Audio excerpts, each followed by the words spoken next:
Fala galera, bem-vindos a mais um Veja Bem Mais. Hoje voltamos aqui para a rotina normal de Roma. Apesar de no episódio passado nós termos falado sobre a rotina de Roma, um pouquinho do dia a dia. Mas antes disso, a gente tinha encerrado ali na história do Crasso, do Pompeu e do Spartacus, isso, exatamente. O Spartacus foi o cara que liberou os escravos lá e conseguiu ir de frente com Roma. Escravos, Daenerys. entre aspas, assim. E, bom, Pompeu era o cara que eu comecei o episódio falando, nossa, espero que morra logo. E, bom, infelizmente não aconteceu. Ainda não. Ainda não. Mas E te o- dou um spoiler, vai morrer. Ah, vai. E, bom, o Crasso que a gente já conhece há um tempo aí, É que o tava ali, Elon Musk da época. exatamente, tava tentando as suas glórias, mas estava difícil, era um cara muito rico, segundo a história aí, provavelmente nos homens mais... Foi o homem mais rico de Roma, né? Sim, certamente. Mas não tinha honra, não tinha conquistas em batalhas, que é o que realmente valia ali em Roma. Sabe que, arriscando ser um pouco temporal demais na gravação, Hum, mas você viu recentemente aí um papo do Elon Musk lutar com o Zuckerberg numa jaula, né? sim, aham, Isso me claro. lembrou a busca por glória dos tempos romanos. Tem muito dinheiro, mas Mas e o que mais que eu tenho? Dinheiro, né? cadê a vitória em batalha? Exatamente, cadê a honra conquistada ali? É isso, Até hoje, ó. até hoje. Mais de 2000 anos depois, o dinheiro não é suficiente, tá Dinheiro não vendo é o aí, ó? suficiente. Que O adianta dinheiro ser pode comprar bilionário. tudo, menos glória e amor. É isso aí. Acho que com isso podemos concluir o episódio. Exato. Já valeu, olha só, 2 minutos. Isso é um recorde. Isso aí. É. VB mais pérolas. Uhum. Mas bom, terminamos aquele episódio e como eu disse Sim, no último ali, terminamos com uma promessa, né? A promessa que agora finalmente falaríamos do Júlio charazinho César, Júlio César, né? E eu quero começar esse episódio de forma diferente. Não vamos hum, fazer resumo do, do último em ordem uhum, cronológica aí, senão que eu vou entrar direto já no Júlio César. ok, Tudo bem para você? por mim tudo bem, Ok, vamos direto para isso, que vai fazer sentido em certo momento. ok, ok, Então, vamos lá. No último eu disse que o Júlio César estava que meio ali presente, mas não de maneira protagonista, bem que bem nas sombras ali. E ele realmente estava. E agora vamos falar do como que ele estava e como que ele apareceu. Mas antes de chegar aí no período do Spartacus, vamos começar pelo começo, quando o Júlio César nasceu ok, e como ele nasceu. São duas coisas interessantes. hum, A primeira, de quando, até estamos gravando na segunda semana de julho. Alegadamente ele nasceu entre o dia 12 e 13 de julho. Então estamos no período do aniversário dele aqui, olha durante a só, gravação. nasceu ontem, antes de ontem, Na nossa perspectiva, da dos nossa ouvintes, perspectiva, vai ser sim, uma semana para trás. Mas sim. Coincidentemente, ó, falando dele no aniversário dele. olha só, time, É, hein, tudo isso planejado, aí, tudo planejado. Desde quando começou lá em junho do ano passado, era para chegar nesse ponto mesmo. E, bom, ele nasceu no ano 100 antes de Cristo, então tá fácil para contabilizar a idade dele. E a primeira grande curiosidade é que, bom, você sabe da cesariana, né? sim, claro, E é meio que assumido de que o nome vem dele, nasceu de cesárea, cesariana. tá falando sério? O que você pensava dessa história? Era o que eu sempre escutei, de que Sei a lá. cesariana vinha de porque o Júlio César tinha nascido de Pra cesariana. ser sincero, eu nunca parei pra pensar o porquê de chamar cesariana. Nunca liguei pra isso. Bom, senhor, Começou bom já esse episódio. aqui está a sua oportunidade de ligar um termo ainda contemporâneo a uma raiz muito histórica. Meu Deus. Porque cesariana, obviamente, vem de César, né? Hum, Ou não, como debateremos. ok. Mas, digamos, canonicamente, tem até quadros aí medievais nos quais aparece o nascimento do Júlio César por uma cesariana. Então a associação é histórica, é canônica. Hum, Foi o que eu ouvi há muitos anos, era o que eu pensava até pesquisar para esse episódio. E aí, Ok. pesquisando esse episódio, chuta qual foi a primeira coisa falada sobre a cesariana do César. Que não foi a primeira? Não foi a primeira e nem foi, provavelmente. Ou Ah, certamente não foi. Porque tem um detalhe aí, que a mãe do Júlio César sobreviveu por muito tempo depois que o Júlio César nasceu. hum. E cesariana naquela época, Naquela época, abril já era. exato, como fomos expostos bem aí numa série recente chamada Casa do Dragão, era, era um ou outro, né? Ou era a mãe, era o filho. Não É, tinha, pois é. não tinha como os dois sobreviverem. De fato, eu estava pesquisando um pouco mais especificamente sobre isso, e o primeiro relato confiável ocidental de uma cesariana na qual a mãe e o filho sobreviveram é do século XIV. Hum. Então, Pouquinho pega, depois. pega a linha do tempo aí, 1500 anos depois, é que tem um registro confirmado que sobreviveu a mãe e o filho de uma cesariana. Ok. E aí tá o mito de que o Júlio César nasceu de uma cesariana 100 anos antes de Cristo. Hum, Então, não, se a mãe dele hum, sobreviveu, toda evidência aponta de que não, ele não nasceu de cesariana. Aí vem a questão de onde vem a cesariana, então. Segundo a Wikipédia, tem relatos aí de cortar a barriga da mãe, basicamente em todos os lugares do mundo, desde ali das Índias, da China, tribos das Américas, como tem relato para todo lado, como não é algo sim. que os romanos inventaram, longe disso. Na verdade, em Roma, a primeira vez que o termo corte na barriga, digamos assim, aparece no reinado do Numa Pompilius, seu mestre. Ele Isso faz tempo. faz tempo, lá entre 500 e 600 a.C. E ele Uhum. decretou uma lei a qual dizia que esse procedimento só era permitido se a mãe já tivesse falecido ou não tivesse nenhuma chance de sobreviver ao Hum, parto. ok. Então, essa lei aí do reinado do Numa Pompílio já dizia isso. Só era permitido, a mãe como morria antes, por distintas razões, Sim. ou se o Ou não ia parto já tivesse sobreviver. claro que ela não ia sobreviver, então eles tinham que salvar o filho e a filha. Sim. Ok. Então, realmente o mito aí da cesariana com o Júlio César é só mito. Hum, Embora a etimologia de cesariana para César ainda existem possibilidades de que tenha a ver com a família do Júlio César, como uma possibilidade aqui, um ancestral dele, um outro Júlio César.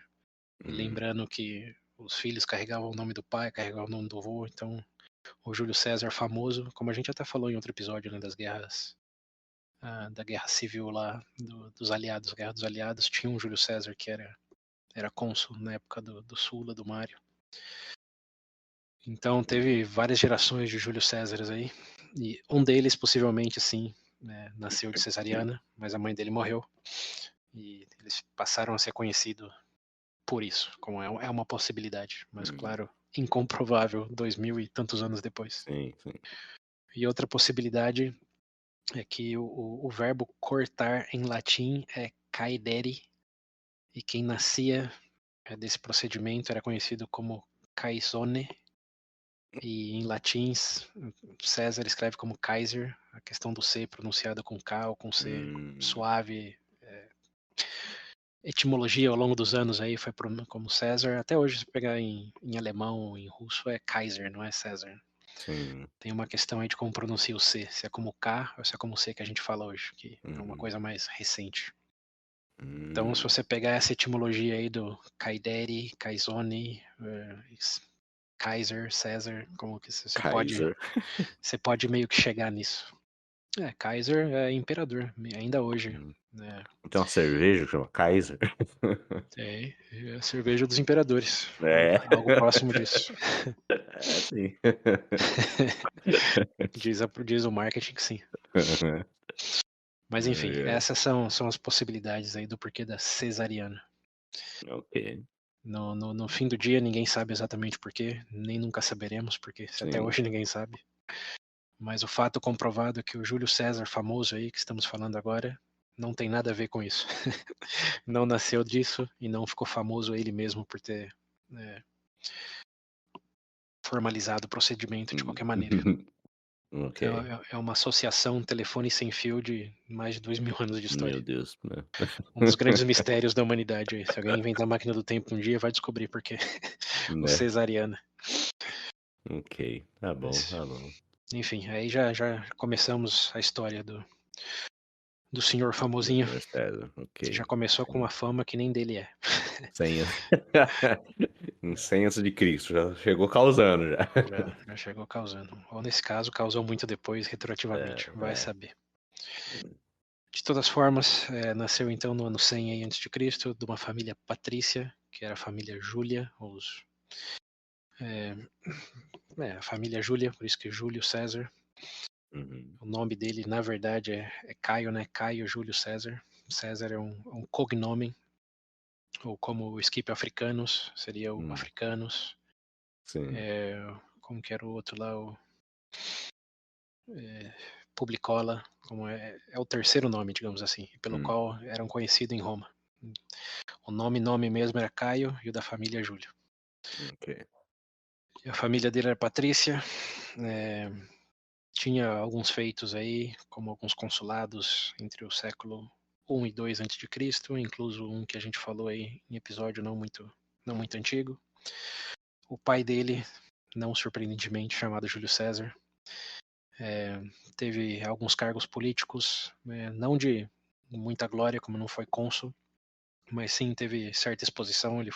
O Júlio César pai foi governador da Ásia durante 2 ou 3 anos, Hum, entre a década de 80 e 90. E a irmã do Júlio César pai era Júlia, que foi esposa do Mário.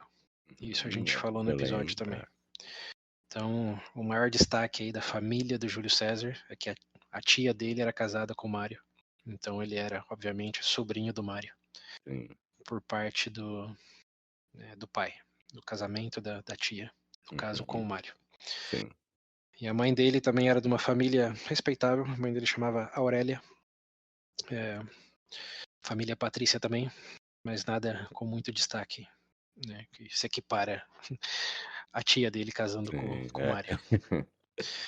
Mas o ponto principal aqui é que ele era de uma família patrícia, né? Não era uma família patrícia, digamos, nível Scipio, nível Claudius, como nesse nível de que todos sabiam, mas Uhum, sim, era patrício. Então, aquele mito também de que o Júlio César veio do nada é mito. Ele hum. nasceu, Nasceu talvez bem. talvez não em berço de ouro maciço, mas Uhum. um banhado a ouro, sim. Sim, ok. E é importante aqui enfatizar também que todas as famílias patrícias com esses nomes aí que vêm lá da época do Rômulus e eles ligavam a descendência a, lembra do Enéas era o nome dele lá de Uhum, Troia, então eles ligavam a família a Enéas de alguma maneira. Não hum, tenho detalhes como, mas tinha toda lá a árvore genealógica e na casa dos romanos, voltando um pouco ao último episódio, esse sim, da rotina. Não lembro se a gente chegou a falar, mas era comum ter uma sala nas famílias patrícias de honra aos antecessores. Então, eles hum, tinham ali os bustos, tinham pinturas, tinha troféus ou medalhas que foram ganhas pelos antecessores numa sala. Era a sala da, da família, digamos assim. sim. Como aí era a família Júlia, então tinha uma sala com os bustos de todos os Júlios que tinham Caralho. tido algum tipo de conquista, renome. E as crianças, obviamente, que nasciam nessas famílias, cresciam com isso, como que tinha que ir lá na sala de honra da família. E essa era a referência para todos os patrícios romanos. Que tinha que honrar o legado e, óbvio, tinha uma pressão para manter ou Fazer algo superar esse também. legado. Sim. Então crescia com essa dinâmica aí, ó.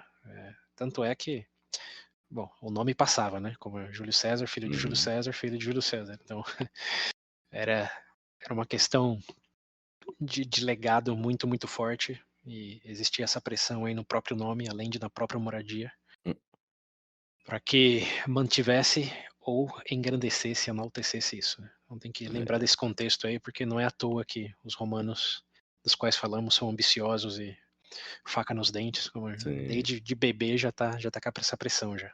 Tem que honrar o sangue, filho. Exatamente. Então o Júlio César não é diferente disso. E, bem, então aí família patrícia, o pai dele foi governador da Ásia. O pai dele era associado ao Mário, obviamente, por conta do casamento da irmã. Durante o período de poder do Mário, teve alguns cargos políticos aí como governador da Ásia, mas o de maior destaque mesmo foi durante o período do Sina, no qual o Júlio César, mesmo adolescente, foi nomeado aí um ofício religioso, um equivalente a um padre, digamos assim, do deus Júpiter. E tinha bastante exposição na época aí do Sina.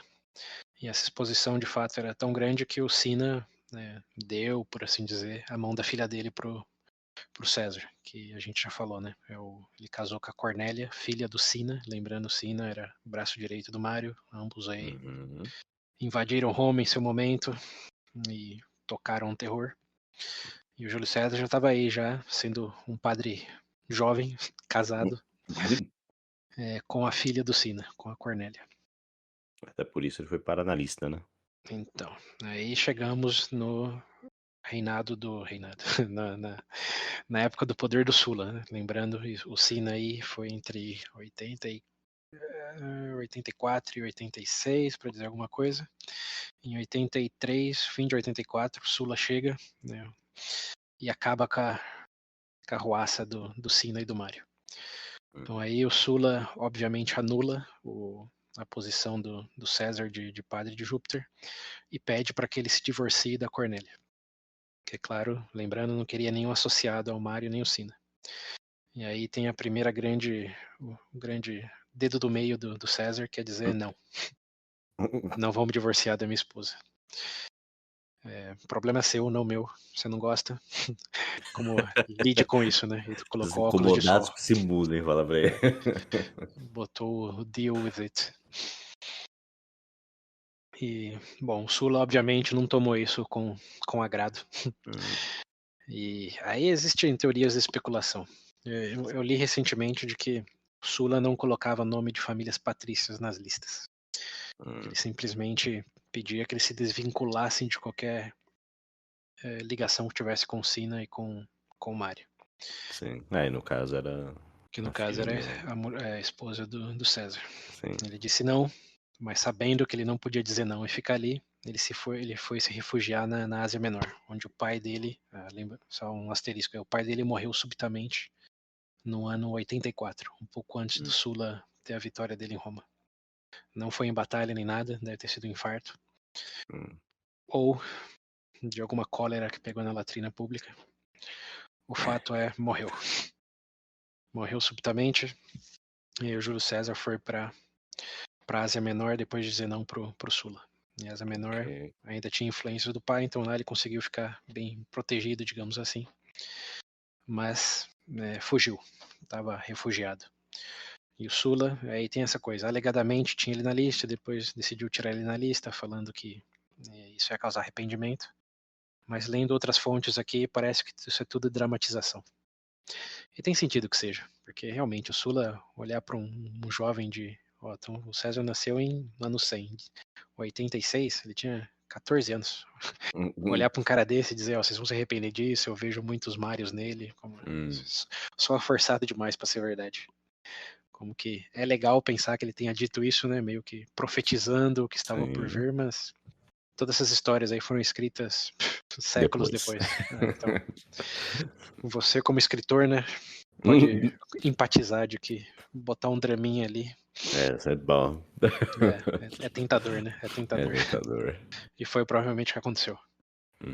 Bom, de todas formas, o César foi para a Ásia Menor, ficou refugiado lá até o ano de 78, que foi quando o Sula morreu.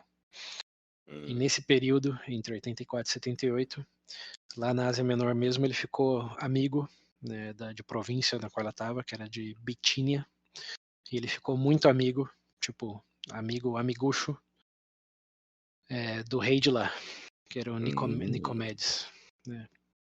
E dizem as más línguas que ele ficou tão amigo que não era nem só amigo, era amigo com benefícios. Ele é Um possível uma amante do fé. rei. Então, mas aí também é aquela coisa de fofoca de mais de 2000 anos. Uhum. Pode ser que sim, pode ser que não tem evidências concretas. O fato é que eles ficaram bem amigos e o Júlio César ficou por lá um bom tempo, na boa, sem ter Era que se só preocupar com broderagem, Sula. pô. Como que eles dizem, no homo, né? É, exato. Mas o fato é que É.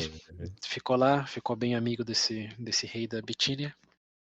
E depois de voltar para Roma, essa fofoquinha aí ganhou peso. Como ele passou o resto da vida dele eu escutando dessa fofoca aí de que ele foi mais do que só amigo do rei da Bitínia.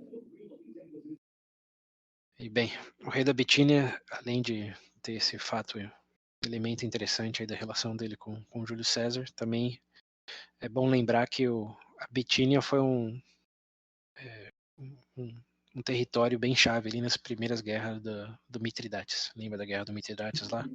Sim, sim. Contra o Sula, para a conquista ali da região da Ásia Menor. Sim, que enviaram o cara lá pra Isso, tentar parar ele e tal, sim. isso, Parar entre aspas, né? Pegar a parte do exército que era dele. isso. Foi muita história. Todo episódio aí, Sim, sim. teve quase um episódio inteiro dedicado à Primeira Guerra da Uhum. Mitridates. Mas o ponto a lembrar aí é que o reino da Bitínia ficava bem no meio disso tudo aí, foi chave para o desenrolar da Primeira Guerra do Mitridates lá. Então é uma região chave e voltará a ser relevante em breve. E o César tava lá. Tava lá. Até 78, Sula morreu, né, ele juntou as trouxas e foi de volta para Roma, onde a empreitada dele foi lutar para reganhar o patrimônio da família dele que foi confiscado pelo Sula. O Sula deixou, digamos assim, ele se refugiar, mas o patrimônio da família ele confiscou. E tinha alianças com Sina e com o Mário. Então César exerceu a advocacia, não li em nenhum lugar que ele era advogado, mas ele começou a processar aliados do Sula para conseguir de volta o que foi tirado injustamente, segundo ele. E surpreendentemente teve certo sucesso moderado, dizem as fontes. Mas ele era ainda muito jovem e não tinha uma retórica, uma oratória tão forte. Então ele teve que trabalhar nisso. E parte desse trabalho foi em 74, tá seguindo a linha do tempo aí, né? Uhum. O Sola morreu em 78, ele deu uma de advogado com sucesso moderado até 74, Uhum. 75/74. Ok. Quando ele decidiu ir para a Grécia para estudar oratória e retórica. Viu que essa seria Hum, o que ele precisava. ok. E aí, nessa viagem dele de Roma para a Grécia, temos o que eu chamo de a primeira grande aventura do Júlio César. Hum. No caminho para lá, de barco, ele é sequestrado por piratas. Porra. É. Temos que lembrar que a pirataria era um tema latente ali na região, por diversas razões, mas a principal dela é que durante as primeiras guerras do Mitridates teve muito deslocamento ali de o que era dos reinados que já existiam, o que passou para Roma, o que Sim. de Mitridates tinha, deixou de ter, enfim, virou baderna. E os piratas, estamos falando do mar Mediterrâneo, né, se aproveitaram dessa baderna para crescer, ganhar poder. Então Hum. era um problema crescente ali desde as primeiras guerras do Mitridates. Que não fazia muito tempo, tem que lembrar aqui, estamos falando de 74, a guerra do Mitridates lá tinha sido 10 anos antes. Ok. Então era um problema, começou lá e estava bem grande ali, e o César foi pego no meio ali dessa baderna, foi sequestrado por piratas aí com seus 26 anos. E demandaram 20 talentos. Bom, esses números também são simbólicos, ninguém foi lá e contou as moedas. Sim. Mas diz aí as fontes que foram 20 talentos que pediram para liberar ele. E a reação dele foi que isso era pouco, que ele se sentia insultado por eles pedirem só 20 talentos. É um papo demais, eles têm, e dá pra pagar. Ah, e aí ele negociou com os piratas, dizendo que se ele liberasse, que ele não estava viajando sozinho, ele estava viajando com com comparsas e com Hum, até um escravo. Lembrando, ele era patrício. E ele tinha sim, conseguido, sim. certo, retomar um pouco de patrimônio ali em Roma. Então ele falou para os piratas, ó, vocês querem 20? Eu te dou 50. É só liberar meus parças aqui, que em breve eles voltam e pagam o que eu realmente sou digno de, não 20, 50. Pô, Tá certo que algo. dê valor, porra. Exatamente. E os Ai, meu piratas Deus. falaram, não tem nada a perder mesmo, tá bom. Né? Vai lá, Você fica então. aqui, libera 2 parças. Melhor sequestro feito. O Ué, refém fala, não, não, não, não. você é bobo, só 20, eu pago 50. Sabe quem eu sou, não, pô? É. Ai, meu Os, Deus do os céu. piratas sabiam que ele era de família patrícia. Até Uhum. por isso que eles não mataram quando eles tomaram a embarcação que ele estava. E, bem, liberaram os parças aí e eles foram para o território aí da Ásia Menor para arrecadar os fundos. Enquanto isso, César ficou ali durante 38 dias Caralho. escrevendo poemas Hum. para os piratas, dando uma de eu sou o capitão agora, de Capitão Philip, I'm the captain now. falando para ele o que eles tinham que fazer, como eles tinham que estrategizar a próxima empreitada deles. Ficou ali dando de baby boss, Meu enquanto Deus. esperava os parceiros voltarem. E o mais notável desse período aí é que os piratas, obviamente, não gostaram muito, mas não gostaram muito em especial dos poemas dele. Disseram que era ruim. Falou que não. Mandar na gente, beleza, mas esses poemas aí, não dá não, Falou, cara. se você quiser aqui fingir que tá dirigindo, né? Aqui, ó, tu agarra o mastro aí, mas o poema não, para. E alegadamente, Eu te pago pra você parar de escrever essa merda. ou recitar pelo menos, né? Escrever pode escrever. É. Bom, alegadamente, o César ficou meio puto que eles não gostaram do poema e mudou a tonalidade, falando que eles iam se arrepender disso, e que assim que ele fosse liberado, ele ia levantar uma frota dele, ia capturar Deus eles do e ia céu. crucificar todos. Fez essa promessa. Os piratas, dá pra imaginar, né? Só deram um joinha de volta. Aham. Beleza, sorte aí, campeão. Ai, ai. Criança Bem, birrenta, 6 anos nas costas. 26. Ai, meu Bem, Deus. 39 dias depois, os parças Hum, voltaram com 50 talentos sim. e o César foi liberado. Imediatamente após ser liberado, ele foi para os territórios ali da Ásia Menor, onde ele já tinha passado um tempo, conhecido o pessoal e conseguiu A frotinha individualmente dele. levantar uma frota e ir atrás dos piratas, os quais continuavam na região que ele tinha sido sequestrado ali, Sim. originalmente. Ninguém fala mal dos meus poemas. E ele, bom, capturou os piratas, não teve muitas dificuldades, e entregou os piratas pro governador da Ásia ali, querendo uma recompensa, né? Hum, Que ele tinha pagado 50, então ele queria 100, queria ter lucro com toda essa história. sim. Mas no final o governador da Ásia meio que duvidou ali como que ele ia punir, o que ele ia recompensar.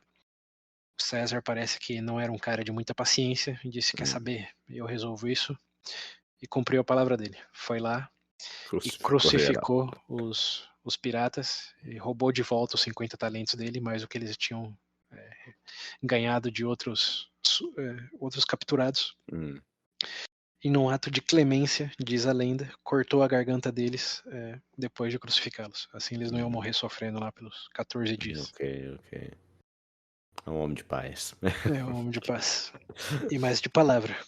A É. capturou, crucificou e imediatamente continuou para a Grécia para estudar retórica e oratória.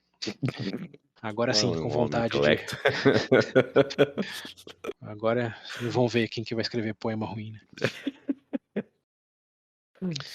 Então É. aí começa. Bom, aí na verdade termina a primeira grande aventura do Júlio Uhum. César. Sequestrado por piratas, aumentou o próprio. Como que chama isso do sequestro?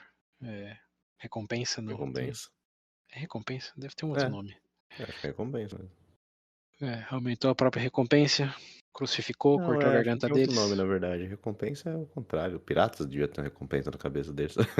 Você paga alguma coisa quando alguém é É, sequestrado. sim. Eu esqueci o termo Também pontualmente. esqueci. Bom, o fato é esse, aí você já pega um pouco da personalidade dele, né. Uhum, sim. Alguém E aí tem um pavio curto. é pavio curto e tem um orgulho bem É, bem grande, um ego o ego tá um maior um que ego ele já.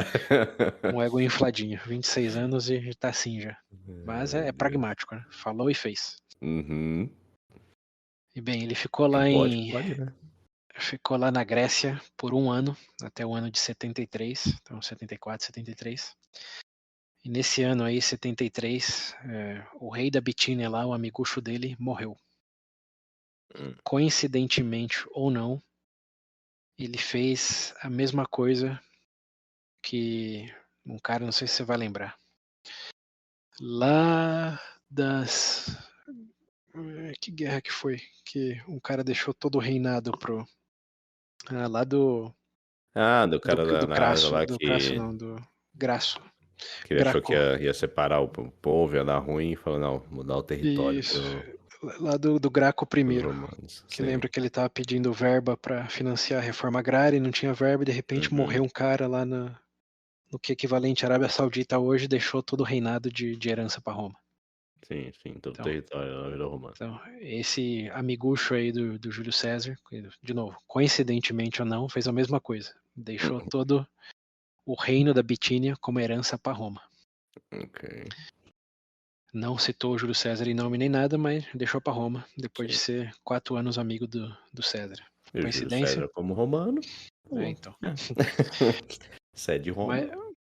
mas não afetou diretamente o Júlio César. O que afetou Hum, sim diretamente foi um cara chamado Mitridates, que lembra que hum, ele brigou por esse reinado lá na Primeira Guerra contra o Sula. sim. E de repente o cara morre e deixa aquela região central ali para a geografia disputada na mão de Roma. Então Mitridates fala: não, isso não, não admito. E invadiu imediatamente a Bitínia, deflagrando o que ficou conhecido como a Terceira Guerra Mitridática. Hum, Eu não sei se você lembra da segunda, porque eu falei da primeira, né? Falamos da primeira no caso. sim, Mas a segunda eu não lembro se a gente mencionou. eu acho que não. Não, né? A segunda também não foi uma guerra, foi um soluço, digamos aí, que teve Hum, enquanto o Sul era ditador, mas que não teve nenhuma batalha. Foi uma guerra diplomática, digamos assim. O a Guerra Sula, Fria. não, acho que nem não se aproxima nada disso. Hum, O Mitridate não tinha um grande poder a nível Rússia ou hum, União Soviética. Mas teve um pequeno confronto aí verbal entre o Sula e o Mitridates durante a ditadura dele. E não deu em nada, mas ficou conhecido como Segunda Guerra do Mitridates. Mas ok. guerra mesmo é a primeira e a terceira. E a terceira começa agora com a invasão do Mitridates da Bitínia, que tinha deixado lá, escrito no papel, é de Roma. E o Uhum. Mitridates falou: não é não. Eu lutei por isso aí, ninguém quis me dar agora. Eu vou agora que não tem ninguém. Agora. E ele já estava velho, né? Lembrando que o cara começou a fazer ruaça lá no ano 100 a.C. Hum, Agora já estamos em 73. Já deve estar nos seus sessentões já. Então já é aquele velho que já não tá mais nem aí com nada, só foi. E nesse período aí ele tinha tempo para recuperar, né, estabilizar todo o exército dele lá das primeiras guerras. Então, alegadamente ele tinha uma força de quase 300 mil homens nesse período aí. ok, Era, bastante. era de botar medo até nos germânicos, 300 mil Hum, homens. então era o que eles tinham. Né? E bem, o ponto é que ele foi para lá, começou a Terceira Guerra da Mitridates. Não envolvia a Grécia diretamente, mas não sei se você Hum, lembra, a Primeira Guerra sim envolveu a Grécia, porque o Mitridates, depois de ter a noite de sangue lá dos romanos, meio que converteu a Grécia para o lado dele por hum, culpa. E era uma região que estava ali, né? Não estava diretamente ali, mas estava do lado. Era um ponto de tensão. Então o César teve que escolher ali o que ele ia fazer, em vez de continuar estudando retórica e oratória. Ele decidiu, sem nenhum cargo político nem militar, começar uma campanha dele mesmo ali para ir contra o Mitridates. hum, E surpreendentemente teve sucesso. Obviamente ele não foi contra o Mitridates diretamente, mas ali na região que ele estava ele conseguiu angariar alianças romanas e garantir que as cidades ali não debandassem para o lado do Mitridates, como aconteceu na Primeira ok. Guerra. Isso teve certo sucesso até que no ano 72, um parente dele lá em Roma morreu, e um parente que tinha um cargo de pontífice, não era o Hum, Pontífice Maximus, que é o Papa, né, ou o sim. equivalente ao Papa, mas era do, digamos, da magistrado, era do Hum, magistrado dos pontífices, que tinha visibilidade, era um cargo nobre. Como ele morreu, o cargo ficou pro Júlio César. E aí ele não hum, perdeu tempo e pulou no barquinho de volta para Roma. Que era legal estar ali, mas um cargo como esse não caía no sim. colo todo dia. É o que estava acontecendo naquele momento. E chegando em Roma, não só ele foi condecorado aí com esse cargo, mas também foi eleito tribuno do militar, por causa da campanha dele aí na Ásia Menor Hum, contra o Mitridates. Então, lembrando, o tribuno militar não era general nem nada, era simplesmente alguém que representava as forças militares. sim. E era um de vários tribunos, não era isolado não. Ok. Mas enfim, aí em 72 ele já estava, digamos, bem na fita, com um cargo nobre, uma campanha com certa fama aí na Ásia Menor, e agora também, além do magistrado de pontífice, estava como tribuno militar. Hum, Em 72, você vai lembrar, também é um ano que o Spartacus estava na cabeça de todo mundo em Roma. Era a hum, notícia do dia. sim. Então aí chegamos no ponto que podemos fazer o resumo do último episódio. Ok. Aí chegamos no Spartacus, no Crasso, no Pompeu. E antes de entrar aí na continuação do que aconteceu, vamos pro resumo. Então, Júlio César, Ok. era isso que ele estava fazendo, estava nas sombras, mas estava ali, vivo, tocando barco, matando pirata e virando um semi-papa, enquanto Hum. tinha 27 anos. Não, então, caralho. E, em paralelo, é, o Pompeu tinha, lembrando, acabado de voltar lá da Espanha, Uhum. depois de derrotar o legado lá do Mário, que era o Sertório, ou Quando ele melhor, né, decidiu que ele é mesmo Pompeu Grande. não decidiu, né, meio que deu sorte, lembrando que Hum, o Sertório ganhou por 5 anos dele, até que o Sertório foi é, assassinado, verdade. foi traído, e aí o Pompeu derrotou os traidores, não o Sertório diretamente. Sim, Mas lembrando que o Pompeu já estava querendo ir para a Ásia Menor, como olha as linhas do tempo se entrelaçando aí. sim. É, ele Eu tava tinha comentado querendo que o Pompeu estava resolver. cansado da Espanha, ele ficou Hum, sabendo que o Mitridate estava fazendo ruaça, em 73, 72, e pediu para ser mandado para lá. sim. Mas Roma falou: você não terminou o negócio aí, não tem como você voltar ainda, termina o Hum, negócio aí primeiro. E aí ele deu a sorte, terminou e voltou para Roma em 71, princípio de 71, fim de 72, quando o Espartaco já era um problemão para Roma. Lembrando, o Espartaco começou como um Zé Ninguém e de sim. repente virou o símbolo da pré-revolução francesa. E bota pré nisso, né? Ele estava Uhum. dizendo Pouquinho liberdade, antes. tava com a bandeira de liberdade, igualdade e fraternidade 1800 anos ou 1900 anos antes da Revolução Francesa.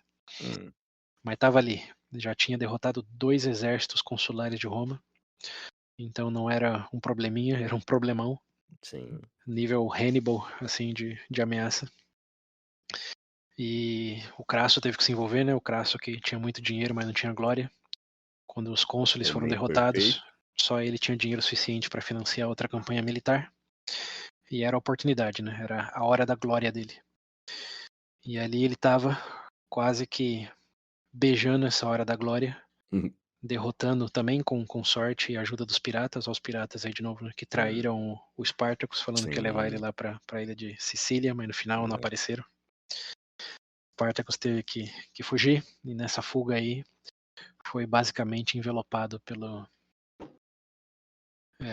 Crasso. E o Crasso, de novo, ali no momento, beijando o troféu, a taça da Copa do Mundo, da glória que ele queria, o Pompeu chegou, pegou uns refugiados, 5.000 alegadamente, e tocou no troféu antes do Crasso poder beijar sozinho. Opa, E, calma aí que eu também fiz alguma coisa. aí o Crasso tentou, né, falar que não fui só eu, aí crucificou 6.000 ex-escravos, soldados lá Uhum. do Espartacus, falando, não, ele capturou 5, eu tô crucificando, só crucificando eu tô 6, imagina quantos que eu não matei Hum. em campo de batalha. Mas aí chegamos no momento em que paramos outra vez. Pompeu tá ali, meio que querendo ir para a Ásia, mas aproveitando que o Spartacus era um problema, tirando o beijo final ali do Crasso. O Crasso, sim, derrotou o Spartacus, mas não obteve toda a glória que ele queria por causa do Pompeu chegando nos 47 do segundo tempo. Sim. E o Júlio César ali como tribuno militar e num cargo de pontífice. Ok. Estamos bem na linha do tempo aí? Uhum.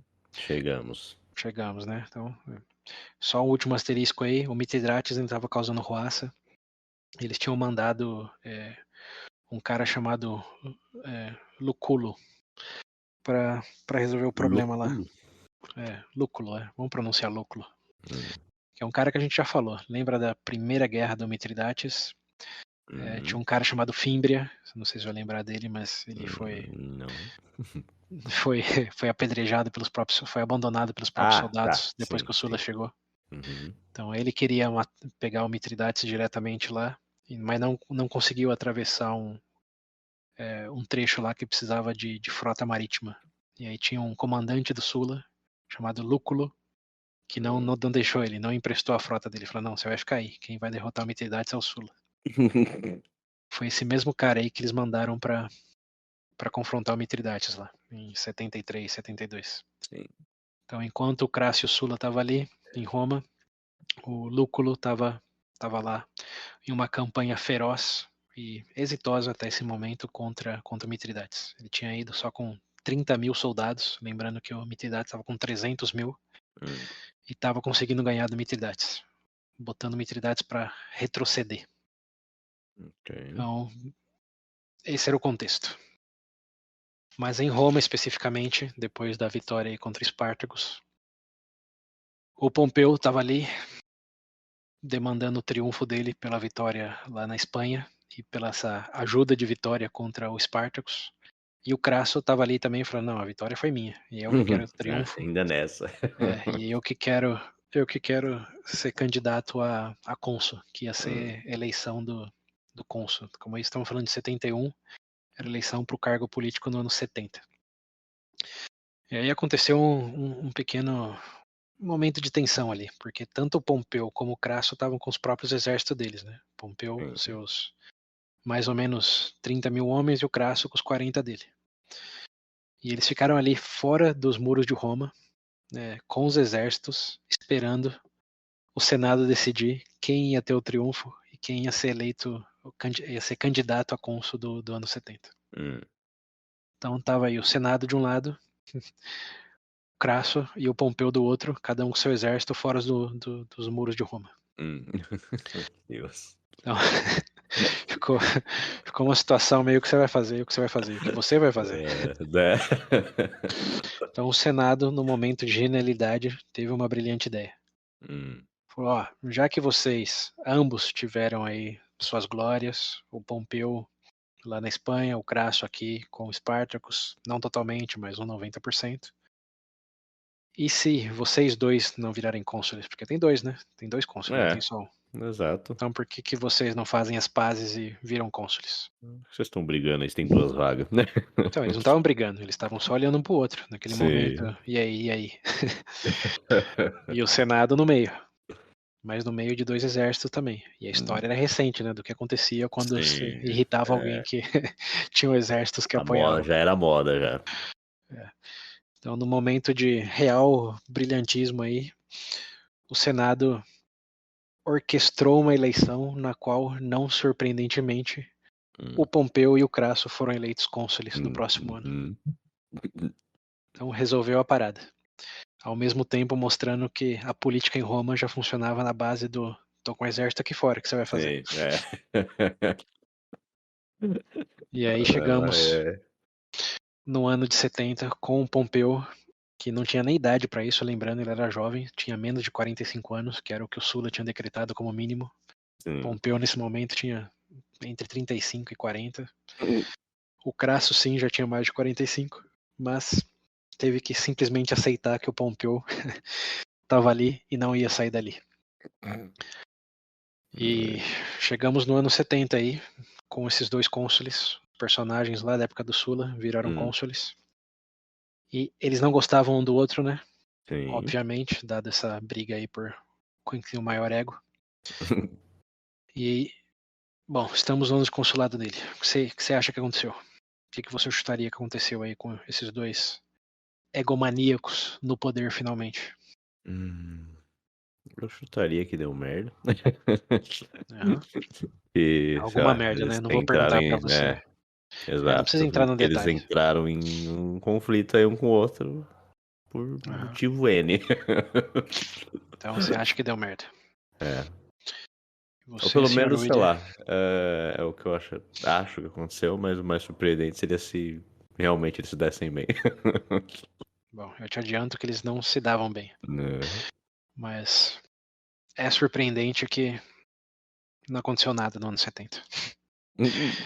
Eles simplesmente quiseram evitar um confronto direto e cada um Sim. focou no que já estava fazendo. O Crasso usando da sua posição para ganhar mais dinheiro Né? e o Pompeu para garantir que as províncias romanas estavam pacificadas, digamos assim.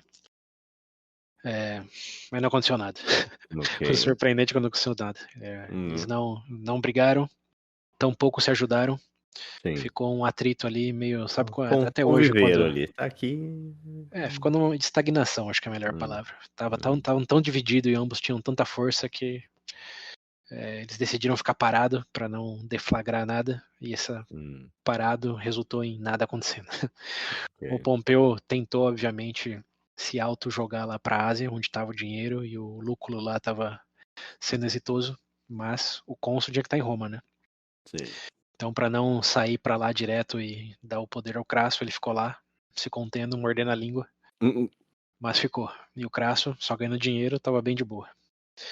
A única coisa de notável que aconteceu nesse ano aí é que, de alguma maneira, e tem muitas especulações do como, o tribuno da plebe voltou a ganhar poder. hum. Que lembra que o Sula tinha cortado todas as asinhas do tribuno da plebe. Viu 2, 3 já tentando. Mas nesse ano, de alguma maneira, o tribuno da plebe ganhou poder ao veto novamente. Hum, Que é aquele que o Senado podia votar no que quiser, mas se o tribuno da plebe votasse contra, nenhuma lei passava. E foi a raiz dos problemas lá do Graco I, lá em 130 a.C. uhum, E aí tem especulações de como que isso aconteceu, porque lembrando, tanto Sula, quer dizer, tanto o Pompeu como o Crasso eram herdeiros de Sula, por assim dizer. sim. Então, como que eles deixaram com que isso acontecesse no consulado deles, ninguém realmente sabe. Mas se Tava especula que, preocupado demais com, com eles mesmo. então, só mais ou menos, pode ser que sim, pode ser que não. O mais plausível é que o Pompeu, que era quem precisava de apoio, Hum, principalmente para mandar ele para ser general militar em campanhas, sim. que ele meio que fechou o olho assim, fez vista grossa, Hum, porque ele sabia que o tribuno da plebe, ao mesmo tempo que era uma ameaça para o Senado, era uma carta na manga para um general que precisasse do apoio do povo para ser mandado para as campanhas que ele quisesse, que foi o que o hum, Mário fez. Lembra que o Mário sim. queria ser mandado e foi Uhum. lá até lembra de um cara chamado Saturnino É, que causou todo o primeiro away aí, que o Sula estava pronto para ir lá para a Primeira Guerra do Mitridates, e de repente o tribuno da plebe falou, não, o não, não, povo não. vota que vai o Vai, Mário. Mário. E aí o Sula falou, ok, vamos conversar melhor pessoalmente. Pera aí que eu tô indo aí, calma aí. Tudo bem, então me espera aí que vamos conversar melhor isso aí. Então foi esse É, daí foi o que começou tudo, foi estopim. E de repente, debaixo do nariz do voltou. Crasso e do Pompeu, tava aí o tribuno da plebe com esse poder novamente. Só que Ok. agora com o Pompeu meio que querendo se auto-ejetar para a Ásia, né? Então, especulação, especulação. Nenhuma fonte vai te dizer que isso aconteceu nessa ordem, mas Hum, aconteceu. O Pompeu estava ali, o Crasso, o nome dele não é associado de nenhuma maneira ao tribuno, que ele era opiate, conservador, realmente não queria nada com a plebe. sim. Mas o Pompeu possivelmente teve dedo no meio aí, e o negócio é que aconteceu. Isso. O Júlio César tá ali também nas espreitas, apoiou isso. Ele Hum, deu o joinha dele como tribuno militar aí de que sim, o tribuno da plebe tinha que voltar a ter poder de veto. ok. Bem, passa o ano, é, tanto Pompeu como Crasso deixam de ser cônsules, são novas eleições, nada de notável, que talvez Sim. seja a parte mais surpreendente. Hum, Mas o que sim acontece é que o Pompeu aí sim já não é mais cônsul, então ele tenta orquestrar uma campanha dele lá para a Ásia, mas o Lúculo tá tão bem lá que ele não consegue apoio. O Lúculo tá popular em Roma, hum, ele ganhou o território da Armênia já nesse momento, que nem era de Roma. hum. Então ele tá estendendo o território de Roma e botando o Mithridates para correr, mesmo com Ok. uma diferença de basicamente 1 para 10 contra o Hum, Mithridates. E tem vídeos no YouTube que eu vou deixar na referência aí para quem quiser detalhes, mas muitas batalhas, muitas reviravoltas. O resumo é o Lúculo estava ganhando bem, e hum, nem o Pompeu estava conseguindo justificar se mandar para lá no lugar dele. sim. Até que no ano de 68 ali, já começando 67, lembra dos piratas? Aham. Os piratas voltam a ser um problema, quer dizer, voltam não, eles já são um problema, mas eles Sim. chegam no ápice do problema, Hum, porque eles começam a impedir que os grãos da província ali da Ásia Menor e do norte da África cheguem a Roma. chega a Roma. Então tá Ok. faltando comida. Hum, Tá faltando comida é um problema que é. os romanos já não aceitam, né? Pode Hum, faltar, sei lá, algum tipo de luxo porque tem campanha de guerra lá na Ásia, mas faltou comida, peraí, né? calma aí, pô. Até porque, lembrando do nosso último episódio de dia a dia, Uhum. Um é, jantarzinho ali é um bagulho farto, é, importante. exato, e Roma tinha, quem não era soldado era pobre em Roma. Hum, E quem era pobre em Roma precisava comer. E é. Roma tinha um Já não programa de comia muito. subsídio. Tinha um programa de subsídio implementado lá pelo Graco, o irmão Graco, o Graco menor. Hum, Então Roma, isso é um detalhe que talvez faltou martelar no último episódio. Mas Roma tinha um programa de subsídio de trigo, o qual levava muitas pessoas para Roma. Então, além de toda aquela dinâmica lá de os escravos faziam tudo e hum, os ricos estavam comprando todas as fazendas e usando os escravos para trabalhar nas fazendas, que hum. tá todo mundo indo para Roma. Sim. Então, esse todo mundo também era alavancado por. Em Roma tem subsídio de trigo, pelo menos. Hum, Enquanto que no interior você morria de fome. sim, Então Roma era conhecido pelo menos por ter comida e de repente não estava tendo mais comida por causa dos piratas. sim. E aí tiveram que botar um grande general para resolver o problema. Hum, Grande é a hum, palavra-chave. uhum. Quem é essa pessoa?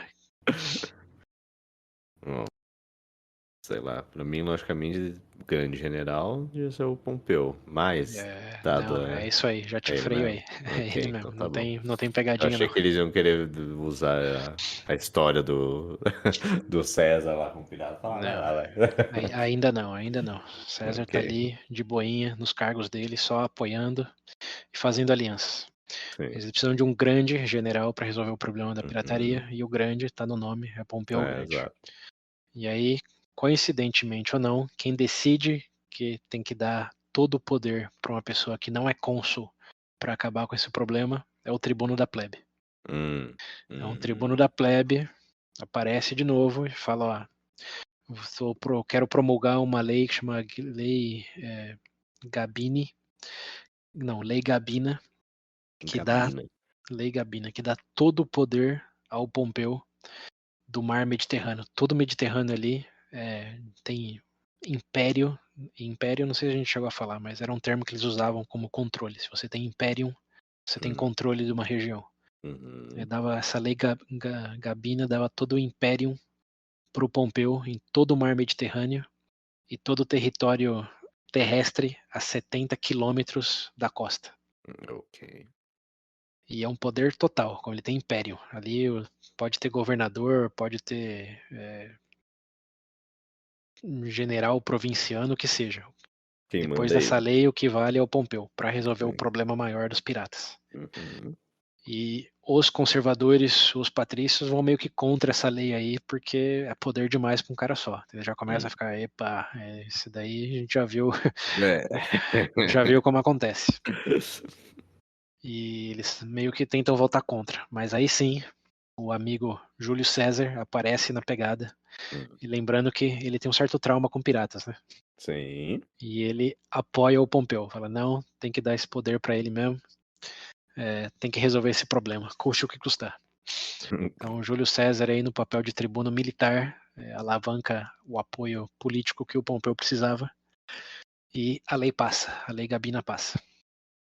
E o Pompeu, de repente, não sendo cônsul nem nada, tem um império de uma região que é quase metade de todo o território romano, que é o mar do Mediterrâneo ali, 70 quilômetros a partir da costa. Sim. E aí o Pompeu junta a sua frota e vai pra guerra contra os piratas. E aí eu te faço uma pergunta. Você acha que ele teve sucesso? E se sim, quanto tempo levou para ele ter esse sucesso? Eu acho que teve sucesso, sim. Uhum. E eu acho que não demorou muito, não. Porque o César lá conseguiu rapidão. Questão de meses aí, vai. Meses, meses, você É. acha que ele demorou para resolver todo o problema da pirataria em todo o Mediterrâneo? Ah, não, peraí. Todo o Mediterrâneo? Todo o Mediterrâneo, desde onde está Cartago ali até a Ásia Menor, lá no que seria hoje o começo da Turquia. É muito fácil. Aí tem Não, vai levar pirata um para aninho baixo, aí. para cima, pra esquerda e para direita. Sei lá, levou um ano e meio aí? 1 ano e meio, esse é É, seu palpite? é. Então, quase Chutando isso. baixo. Quase É isso. isso. Porque, ó, lembrando, era um problema de agora nos últimos 15 anos e só Sim. crescia. Aham. Então, quando o Júlio César foi capturado, era 10 anos antes, quase, não. Hum, Quase 10 anos antes, quase 7 10 anos antes, anos. Sim. basicamente. E foi só num ponto ali entre Roma e Grécia. Ele estava em todo o mar Mediterrâneo e os territórios para dentro também, que os Sim. piratas se refugiavam ali, né? Então, sim, foi pra guerra, teve êxito, não é surpresa, ele era o grande. Mas onde ele virou grande mesmo foi realmente no tempo. 1 ano e meio para tudo isso é pouco, né? Sim. Mas não foi 1 ano e meio. Foi 3 meses, 90 dias. Tá. Em 90 dias ele resolveu todo o problema da pirataria no Mediterrâneo. Essas piratas não com nada. Esperava um pouco mais de resistência desse negócio. Alegadamente, ele teve muito mérito aí naval em batalha, teve grandes batalhas, também tem vídeos no YouTube para quem quiser mais detalhes. Hum, Mas a grande carta na manga do Pompeu é que ele foi diplomático também. Ele não foi só, vocês vão morrer e pronto, foi quem se render agora, eu serei clemente e posso até dar umas terras aí que estão sendo conquistadas lá no longe do leste. hum, Os novos territórios aí que o Lúculo estava conquistando lá pro lado da Síria, do reino Seleucido, os territórios bem para sim, sim. lá no sentido leste, Uhum, e que tinham sido obviamente arrasados pela guerra, né? sim. Ele falou: se vocês se render agora, eu não só deixarei vocês viverem, mas se vocês quiserem ir para essas terras aí, obviamente jurando lealdade a Roma, Hum, vocês têm essa opção. E não com saiu só massacrando todo mundo. não saiu no modo Rambo, saiu no modo vamos conversar e se não Rambo. O que você prefere? Sim. E com isso ele foi exitoso. Em 3 meses, Caraca. quem não se rendeu foi roletado, mas a Pior que maioria se eu ia rendeu falar e 3 meses, só que você falou todo o Mediterrâneo. Eu falei: pô, todo o Mediterrâneo é coisa pra caralho, né? então, mas aí justamente que o apelido dele, que era irônico, né? Foi o Crasso Hum, quem deu o apelido grande sim. para ele, foi se materializando cada vez mais. Uhum. Começou lá na Espanha, tudo bem que deu sorte, mas resolveu um problema. E agora, com o da pirataria, ele realmente consagrou aí, como ninguém já Sim. falava Pompeu o Grande, entre aspas. Era Pompeu o Hum. Grande, sem aspas. Não falar mais rindo.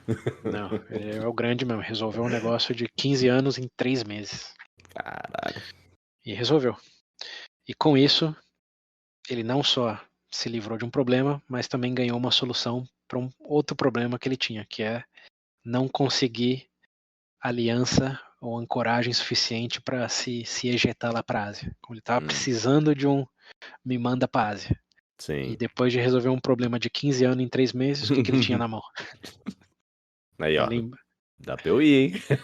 Lembrando, o Lúculo lá tava desde 73 lá, ou seja, já Sim. fazia 5 anos que ele tava lá, tudo bem Aí que ele tava tava tendo indo bem, grandes né? vitórias, tava Hum, indo bem, mas não tinha resolvido o problema, o Mithridates estava vivo. sim. Então aí o Pompeu falou, vocês querem alguém que resolve o problema? E resolve rápido? Vocês Manda querem eu. mais evidência? E aí ele começou com as alianças políticas lá, até com o próprio povo, né? Porque o povo estava a favor do Lúculo. Mas Sim. depois de acabar com o problema da pirataria e garantir a comidinha na pança, Hum, o Pompeu, cara, estava no ápice da popularidade dele. uhum. Então ele conseguiu orquestrar desde Roma, em 67, foi quando isso aconteceu, um apoio tão grande em favor dele que os próprios soldados do Lúculo lá na Ásia Menor começaram a fazer motim contra ele. Ai, meu Então, Deus. eles começaram a demandar que o Pompeu fosse o líder deles e que eles não iam Hum, lutar mais pelo Lúculo, sim. enquanto o Pompeu não chegasse. Então, Promessa de acabar logo com aquilo, já estão ali há anos. não foi tão simples assim, não tão rápido assim, né? Eu tô Não, sim, simplificando. sim. Mas o resumo da ópera é esse, de que depois dessa resolução da pirataria aí, o Pompeu conseguiu com os próprios soldados do Lúculo lá, que, lembrando, não estava perdendo, não estava nada, ele estava ganhando. Já tinha aumentado o território de Roma, Mitridates já tinha fugido para não sei quantas outras províncias. Hum, O próprio filho do Mitridates já tinha traído dele, tentando fazer aliança com o Lúculo, hum. e o Mitridates Ai, matou o próprio filho por essa meu Deus. traição, e, mas não cedeu o território. Mas estava lá, com a Armênia já no bolso, o Sim. Mitridates cada vez mais retroagido, e de repente tem um motim contra ele.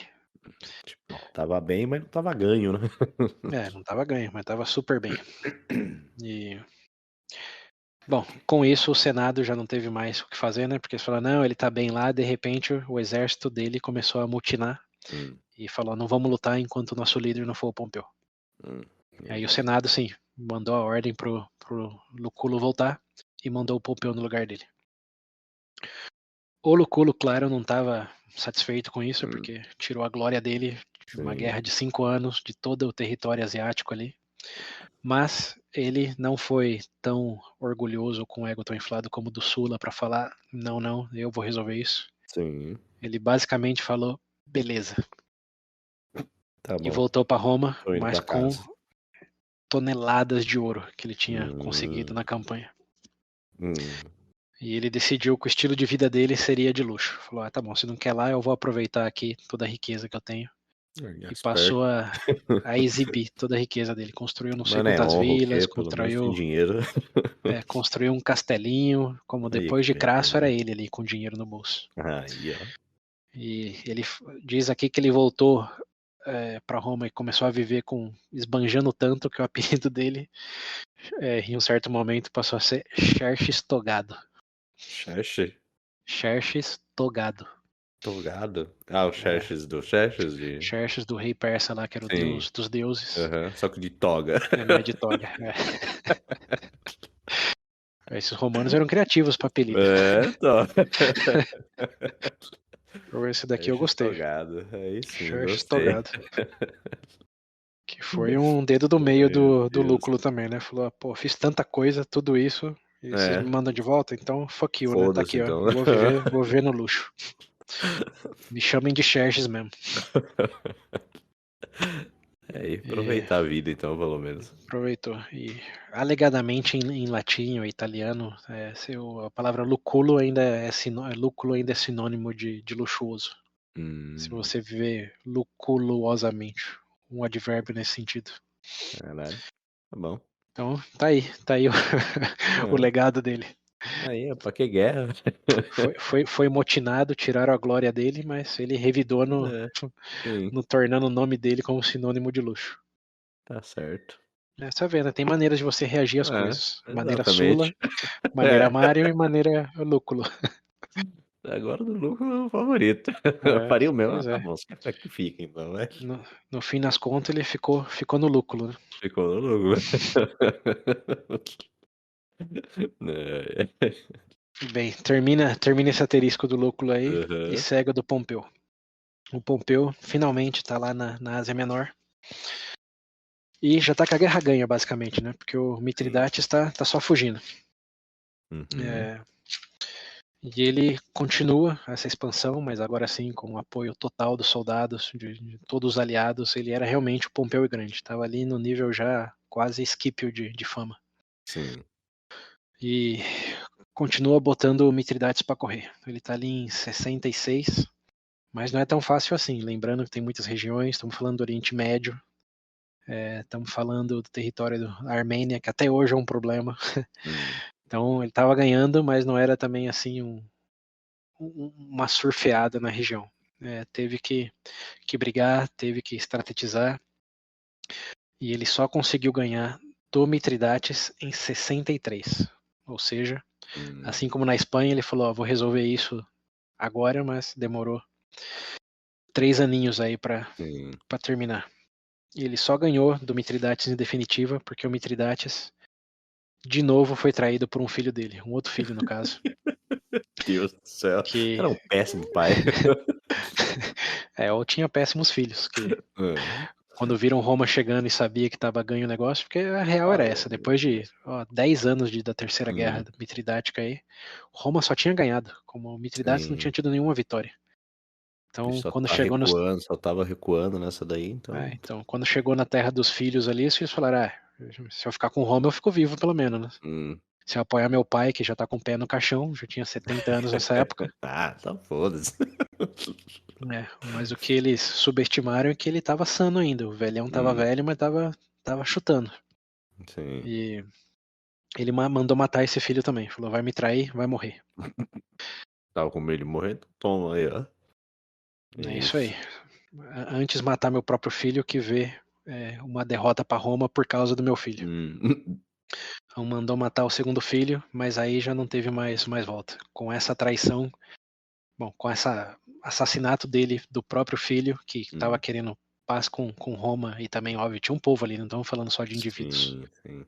O povo foi contra o Mitridates e o povo mesmo se doou para Roma e falou: você matou o seu filho, mas estamos do lado do seu Hum. filho. Sim. E aí ele foi realmente encurralado e não foi morto pelo Pompeu, porque ele Hum. viu que não tinha para onde correr. E numa das grandes momentos de ironia histórica, ele tentou se matar envenenado. E eu digo tentou porque você lembra como a história começou? Quando eu falei temos um novo personagem aqui, um cara que se autodeclara descendente de Alexandre o Grande e Hum. Xerxes, Sim, ele um cara que sabia que tomou iam querer pequenas matar doses ele. de todos os Isso, venenos pra ficar imune. exatamente. Uh! Perdeu a chance. Exatamente. Nesse momento ele tenta se matar Ai, meu envenenado para morrer em Deus do paz, né, sem céu. dor, e não consegue porque ele era imune a todos os É venenos. isso. Aí, parabéns. É, é. Então o rei do veneno não conseguiu se matar com Não veneno. conseguiu se matar com veneno. Teve que mandar um escravo dele dar uma espadada no bucho dele. E foi Caralho. assim que ele morreu, de espadada pelo próprio escravo, depois de Aí, não conseguir se envenenar. sim. E Capaz de aí, escravo ser preso ainda por causa disso. não, o escravo se mata e, quer dizer, ele mata e se mata, né? Essa era a tradição. É, tá, ok. Então, e aí termina a história do Mitridates, que estamos falando faz, sei lá, uns vários episódios agora o nome dele, né? É, Mas tá aí o legado desse grande descendente aí da união dos povos, dos persas e dos macedônicos. aí, só Tá aí. perdeu. Parabéns. É, é um herdeiro quase direto, não do Alexandre nem do Xerxes, senão que do seu outro amigo lá. Ah, o. Ai, como é que é o nome dele? Pirro. Pirro, isso aí. Pico, é isso aí. Não ganhou nada. Não ganhou nada. Quer dizer, ganhou, mas não conquistou nada, né? Venceu batalhas, mas nunca guerra. Sim, sim, exato. Esse é o herdeiro direto dele, do Pirro, não Isso dos aí. dois que ele se dizia É. grande descendentes. Parabéns, lenda. É isso aí. Mitridates, 3 guerras contra Roma, nenhuma grande vitória. É isso. Morreu no bucho do soldado, quer dizer, levando Do escravo. espadada no bucho do escravo. Que final digno, hein? É isso aí. Mitridates, game over. E bom, do ponto de vista de Roma, foi um grande amigo, porque Roma começou toda essa história com só metade ali da Ásia Menor, Sim. do período ali do Meio Oriente, e terminou com quase 60% a mais do território. Então tinha o território da Armênia, tinha o território Ai, ali ai. dos albaneses. Eu Hum. li ali nas fontes que eles chegaram até na Crimeia, sabe a Crimeia? Hum. Que até hoje tá ali, que eles chegaram até ali, por causa do Caralho. Mithridates retrocedendo e eles indo atrás. Roma tá que tá, hein? Norte a Roma tá que sul, tá. leste a oeste, cheio de coisa. Desde a Espanha até Então, o parte de Oriente ali. Cartagonita deles ainda, né? Tudo. Deles é tudo ali. E aí o território mais novo, que esse é o. Aí o Mithridates morreu, acabou o Mithridates, mas o Pompeu já estava ali também. Ele falou: sabe o que? Eu vou continuar. Hum. E o Pompeu também um asterisco, né? No período de consulado dele ali, ele ficou muito entediado com as tarefas políticas. Hum. As fontes aí todas coincidem que, ou tem um consenso de que ele não estava satisfeito com a vida política. Ele queria estar para batalha, queria ir para guerra, Sim. queria glórias militares. Então ali ele estava no ápice dele, finalmente, depois de já ter sido cônsul, já ter tido todo o Imperium ali, já ter ganhado agora do Mithridates em definitiva, que ele ia continuar ali, explorando o que os territórios tinham a oferecer. E ele chega num território ali perto, que chama Terra da Judéia, onde tem uma cidade Hum. rica conhecida como Jerusalém. Já ouviu falar? Já. Acho que eu acho que eu conheço. Acho que eu conheço. Era uma cidade muito rica, mas muito problemática. Tinha vários conflitos Hum. ali. É? E de repente, chega o Pompeu ali para resolver os conflitos. Aham. Mas essa é uma história para outro episódio. A parte do Ok. Pompeu, vamos terminar aqui. O Pompeu termina a Hum. guerra contra o Mitridates e termina essa guerra chegando em Jerusalém. Ok. Então vamos deixar aí. 3 pontos. Hum. Ok. Pompeu Então em vou. Jerusalém. Pompeu e Jerusalém, muito bom. Né? Ai, Enquanto ai. isso, do lado de Roma, temos personagens ali dos quais não falamos faz um tempo. Hum. É, um desses personagens é o Crasso, que continua Uhum. crasseando ali, mas Sim. sem nada muito notável, só aumentando a fortuna dele. E Aí, do outro lado, aí ele já não é mais cônsul, né? Nenhum dos não, já não é dois. mais cônsul, mas já tá Ok. podre de rico, quase que Uhum. literalmente, Sim. e tá ali de boinha. E tem o Júlio César, que tá ali também. Estamos falando agora do ano entre 66 e 66 e 63, que é o ano que o Pompeu estava Uhum. lá na Ásia Menor. Pompeu Ok. chega em Jerusalém em 63, então esse é o momento que voltamos para Roma e tem coisas acontecendo em Roma. Uhum.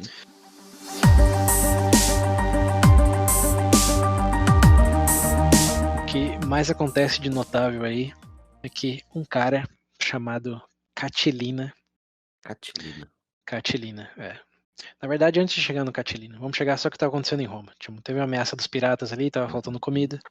Pompeu resolveu a parada, foi para a Ásia, mas Roma ainda estava meio que sofrendo de perrengue. Tinha Hum. mais comida agora, mas muitos dos recursos tinham ido para a Ásia por causa da campanha do Pompeu.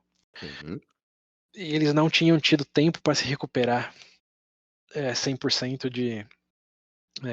das batalhas contra Espartacus, da própria banho de sangue do Sula, como que Hum. estava melhor, mas não estava no que estava ainda nos dias dourados de Sim, Roma, né? sim. Como estava falando, tinha muita pobreza, tinha muita falha de infraestrutura, como as coisas que já eram velhas estavam ficando mais velhas ainda, e não tinha dinheiro para mandar arrumar. Então, Uhum. para usar termos politicamente corretos, Roma era uma comunidade carente, basicamente, nesse meio tempo aí. Ai, ai. Muita pobreza, muita falta de estrutura, e poucas certezas, que estava em batalha com tudo que era o mundo, mas poucos recursos ali fluindo para a cidade de Roma mesmo. Sim. Estava tudo dedicado para fora.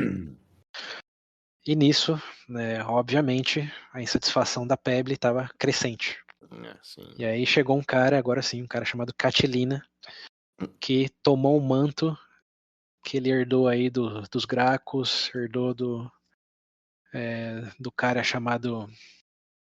Como que era o Marcos? Esqueci o sobrenome dele, o cara que foi matado lá na varanda dele. Não sei se você vai lembrar o sobrenome. Ah, que ele tinha um monte de segurança e morreu na própria casa. É, Não saía de esse, casa, mas é morreu em isso. casa. Eu não lembro o nome E- dele. Esse manto aí do eu vou representar a plebe. Sim. Ele pegou, ele achou esse manto numa esquina e falou: eu vou usar esse manto. Uhum. Ele se candidatou a cônsul no ano 65, foi o primeiro ano que ele se candidatou, com uma proposta de tirar a oligarquia rica e suja do poder em Roma Olha. e anular todas as dívidas da plebe romana. Todo mundo que está Ô, louco. devendo aqui não vai dever mais nada. Ô, Vou louco. O zerar. cara é o. Como é que era o nome do político lá? Que falou que ia tirar o nome de todo mundo do Serasa?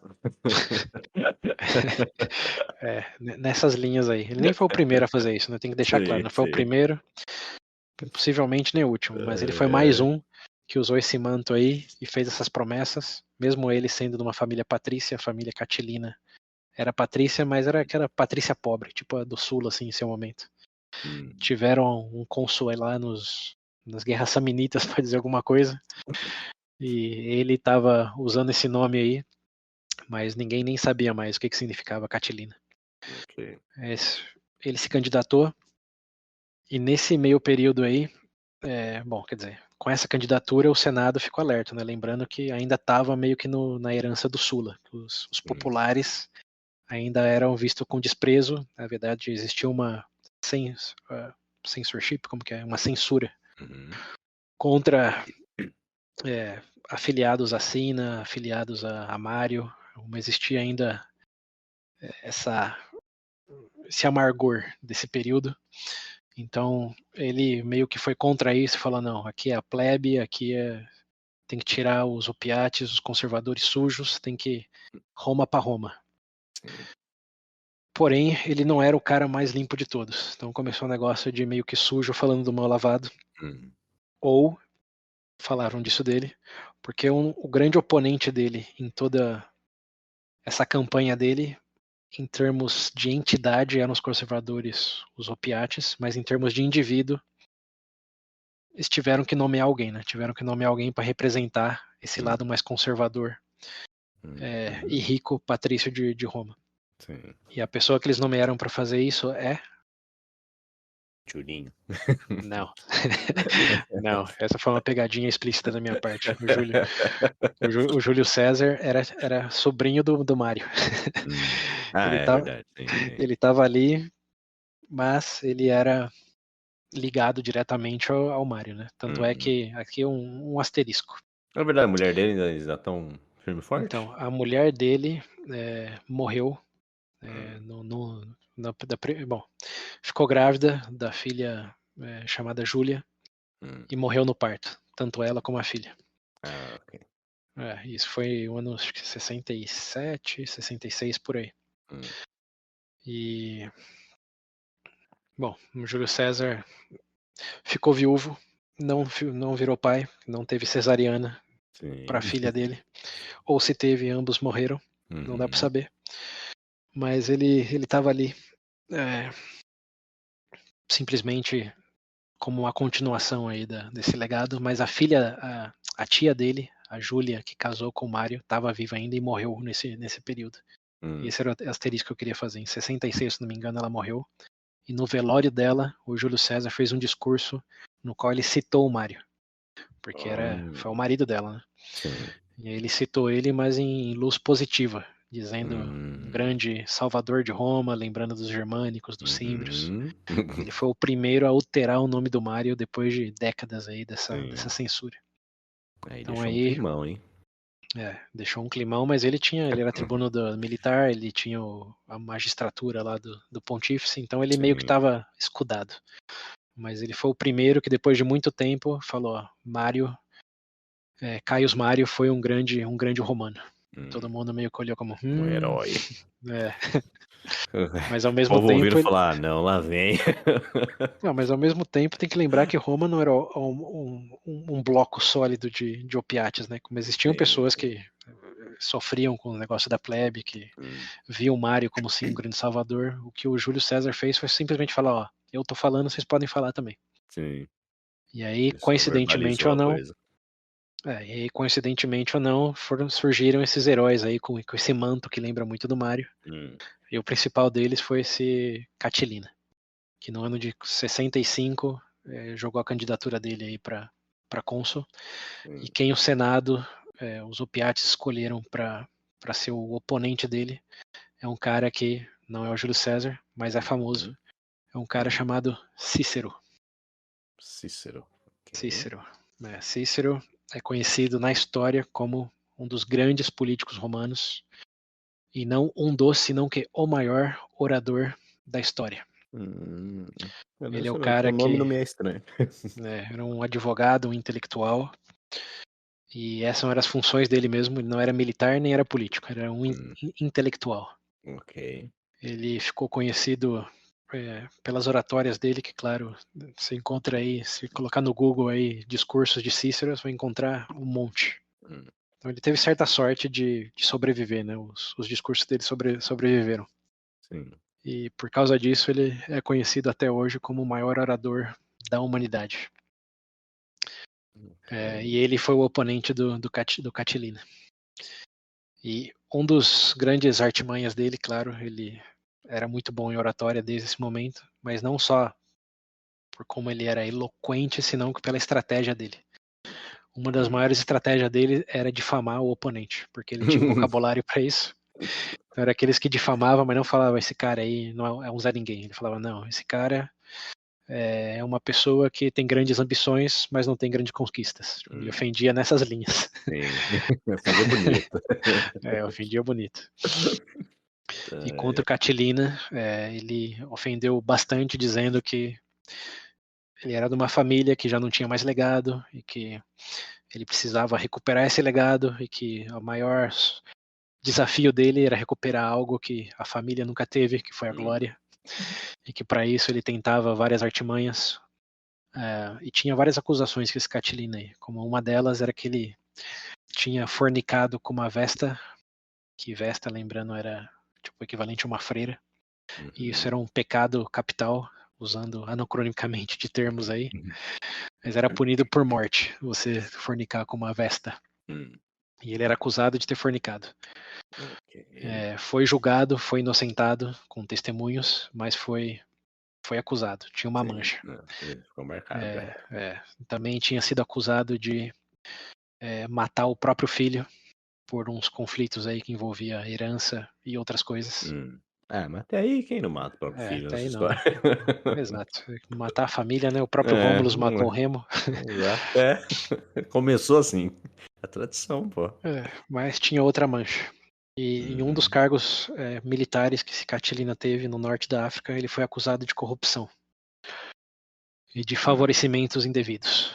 Foi julgado, foi inocentado também, mas estava aí a mancha. Então o Cícero fez um monte de discurso, inclusive discurso que você pode ler até hoje aí, se você googlear, contra o Catilina, falando esse cara aí tá falando dos sujos, mas olha para ele. Olha quantas manchas na própria toga. Sim. E o discurso do Cícero era tão bom que ele conseguiu, mesmo sendo um conservador, um opiate, alavancar o apoio popular pro lado mais dele do que pro Catilina. Caralho, ok. E ele venceu. O Catilina se candidatou 3 vezes para ser cônsul e as 3 vezes ele perdeu. E a Chamaram o terceira, cara, fez uma batalha de rap ali, ganhou e já era. e já era. E a terceira vez foi a vez que o próprio Cícero se candidatou como cônsul também e ganhou. Então, em 64 para 63, o Cícero ganhou como cônsul, o Catilina perdeu. E o Catilina, nessa terceira vez, ficou puto. As 2 primeiras, talvez ele tinha se justificado como parte da experiência, a próxima vai dar certo. A terceira, que ele já tinha sido processado, inocentado, e ainda assim levou pau do Cícero pela argumentação, falou, não dá mais. Isso já virou, como que é, um ataque pessoal, já não é mais sistema político. E aí começa um período em Roma que ficou conhecido como o período das conspirações catilinas. Porque aqui chegamos no momento antes e depois. Até o ano 63 era tudo política, argumento para um lado, argumento para o outro, campanhas financiadas por um lado, por um outro, beleza. Em 63, com a vitória aí do Cícero, o Catilina alegadamente começa a orquestrar uma né, uma revolução Hum, contra essa oligarquia suja e corrupta de Roma. E eu ok. digo alegadamente porque, segundo as fontes, e são muitas, tem duas possibilidades aí. Hum, A primeira, bom, antes de chegar nas possibilidades, tudo que sabemos desse período é herança dos discursos de Cícero e dos os apoiadores, os opiáceos aí dos senadores. Então, tudo que a gente tem sobre isso hoje é do lado dele. é do lado que apoiava o Cícero. Sim. Em primeira, né? Tudo que a gente tem, digo, em fonte primária. Uhum. Existem aí um outro campo de estudo, que é a partir de fontes secundárias, como que você olha evidência indireta, como um exemplo, só para ilustrar do que a gente está falando. Todas as fontes que partem diretamente do período do Sula dizem que o Júlio César estava na lista de proscrição dele, no vestibular dele Sim. lá. Uhum. Então a fonte direta diz isso. Todo mundo que estuda o contexto de Roma mais que as fontes diretas de Roma dizem que o César, se de verdade aconteceu, foi o único patrício que apareceu na lista do Sula. Porque estudando bem todo ao redor, nenhum outro patrício estava na lista dele, Sim. comprovadamente. Ok. Então você tem essa coisa de, eu não sou uma fonte primária, mas estudando todo o contexto, o César precisaria ter sido o único de família patrícia na lista. Então, quão Hum, plausível é isso, dado sim. tudo que aconteceu depois, e o tempo que escreveu depois, e quem escreveu Uhum. depois. Então, Entendi. Então tem isso. teve duas versões aí. Por um lado tem a fonte direta dizendo o Catilina fez um complô, uma insurreição, essa é a palavra, Hum, ele orquestrou uma insurreição para tirar a oligarquia suja e corrupta do poder. ok. Esse é um lado. Do outro Uhum. lado, tem um povo que diz: não é muita coincidência que todas as fontes coincidem de que foi ele mesmo que orquestrou essa insurreição?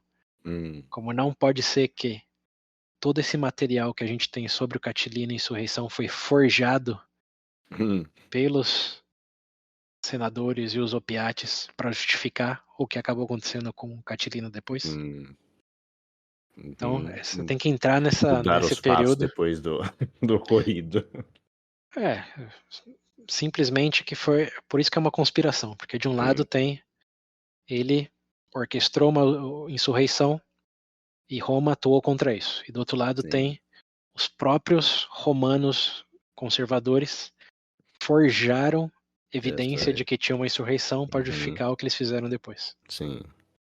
Então, esse é o contexto e por isso chama conspiração. E segundo uma Uhum. das minhas fontes, que é o Hardcore History lá, ele diz que a única conspiração que se parece a essa é do assassinato do JFK, Do JFK. do John Kennedy lá. Que Sim.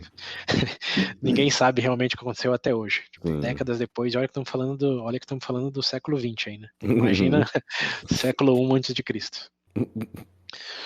Mas bom, eu vou narrar aqui de maneira canônica o que aconteceu. Se é verdade ou Ok. não, não sabemos. Mas Ok. o fato herdado pelas pessoas interessadas nisso é que o Catilina começou a pegar apoiadores ali, começou a falar, só tem uma maneira do povo realmente ter o poder contra Roma. Ia matando todos esses senadores, os sopiates e tomando o poder.